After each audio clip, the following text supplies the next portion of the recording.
మార్చి 1న చలో మేడిగడ్డ కార్యక్రమం ఉంటుందన్నారు బీఆర్ఎస్ వర్కింగ్ ప్రెసిడెంట్ కేటీఆర్. ఎమ్మెల్యేలు ఎమ్మెల్సీలు అందరం కలిసి వెళ్తామన్నారు. మొదట మేడిగడ్డకు వెళ్లి దశలవారీగా కాళేశ్వరం ప్రాజెక్టును సందర్శిస్తామన్నారు. అసలు కాళేశ్వరం అంటే ఏంటో మరోసారి తెలంగాణ ప్రజలకు వివరిస్తామన్నారు కేటీఆర్. నీళ్ళు ఇచ్చాము అని వాళ్ళే ఒప్పుకున్న మాట కూడా నేను విజ్ఞప్తి చేస్తా ఉన్నా.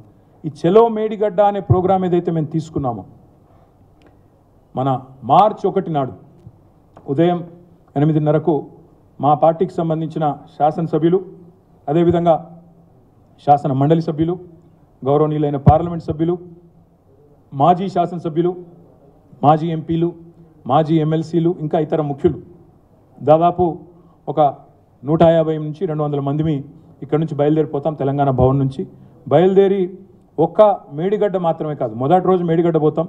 ఆ తర్వాత తెలంగాణకు కామధేనువుగా ఉన్న కాళేశ్వరం ప్రాజెక్టును దశల వారీగా ప్రజలకు మళ్ళొక్కసారి ఆవిష్కృతం చేస్తూ వాళ్ళ మనసులో ఉండే అనుమానాలు నివృత్తి చేస్తూ కాళేశ్వరం అంటే ఒక బరాజ్ కాదు, ఎంత సమగ్రమైన ప్రాజెక్టో వారికి వివరించి ముందుకు.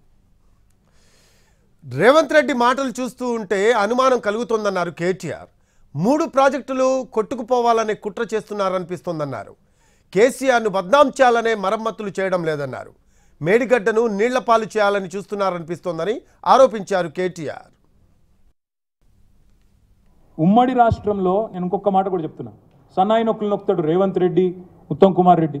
మీరు 93,000 కోట్లు ఖర్చు పెట్టి 90,000 ఎకరాలకు నీళ్ళు ఇయ్యలే అని మాటలు మాట్లాడతారు.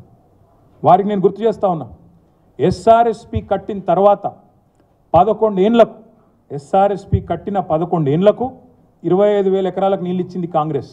11 ఏళ్లకు 25,000 ఎకరాలకు. నాగార్జున సాగర్లో ప్రాజెక్టు కట్టిన తర్వాత 12 ఏళ్ల తర్వాత 98,000 ఎకరాలకు నీళ్ళు ఇచ్చింది.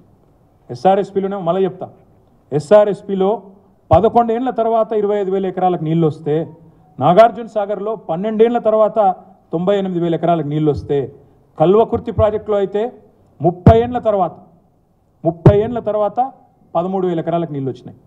ఇవాళ కాళేశ్వరం మీరు చూస్తే ఒక మల్లన్న సాగర్లో 50 టీఎంసీలు, ఒక కొండపోచమ్మ సాగర్లో 15 టీఎంసీలు. ఈ రెండింటితోనే దాదాపు 2 పంటలు కలుపుకుంటే 13 లక్షల ఎకరాలకు నీళ్ళు ఇచ్చే పరిస్థితి. కేవలం మీరు కాలువలు కట్టాలి, మేము రిజర్వాయర్లు కట్టినాం, మీరు ప్రవాహ కాలువలు కట్టి డిస్ట్రిబ్యూషన్ కాలువలు కడితే బ్రహ్మాండంగా నీళ్ళు ఇవ్వచ్చు. ఏనుగెళ్ళింది తోక చిక్కింది అన్నట్టు మొత్తం అసలు పని మేము చేసినాం. మీరు చేయవలసిందల్లా కొసరు పని, కొద్దిగా పని.